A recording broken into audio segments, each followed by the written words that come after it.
প্রতিমার মাধ্যমেই আমাদের কিছু চমক রাখার চেষ্টা করি। এবছর তেমন চমকই থাকছে। আর আমাদের এবছরের প্রতিমা করছেন প্রখ্যাত শিল্পী শ্রী স্বপন পাল মহাশয়। আচ্ছা,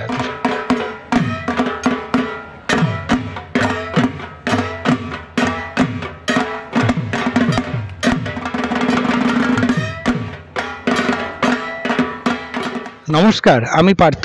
পুজো দর্শনে আবার আপনাদেরকে স্বাগত জানাই। পুজো দর্শনে পুজোর আড্ডায় এখন আমরা এসে পৌঁছেছি হুগলি জেলার শেওড়াফুলিতে। শেওড়াফুলি শিবতলা লেন রবিন সঙ্গে এখন আমরা এসে পৌঁছেছি। পেয়ে গেছি ওনাদের কিছু কর্মকর্তাদের, যাদের থেকে জেনে নেব পুজোয় কী চমক অপেক্ষা করছে। দাদা নমস্কার, পুজো দর্শনে স্বাগত। আপনাদের নামগুলো যদি একটু বলেন। অম্লান দাস। অর্চিত ঘোষ। পুজো এবার কী চমক অপেক্ষা করছে যদি একটু বলেন দর্শকদের জন্য। আমাদের এবছর 21তম বর্ষ, তো আমরা সাবেকি পুজোয় বিশ্বাসী। তো আমরা প্রতি বছর প্রতিমার মাধ্যমেই আমাদের কিছু চমক রাখার চেষ্টা করি। এবছর তেমন চমকই থাকছে। আর আমাদের এবছরের প্রতিমা করছেন প্রখ্যাত শিল্পী শ্রী স্বপন পাল মহাশয়। আচ্ছা, তো সাবেকি পুজো যেটা জেনে নিলাম, আমাদের দর্শকরা যদি এই পুজো দর্শন করতে আসতে চান, লোকেশনটা যদি একটু গাইড করে দেন।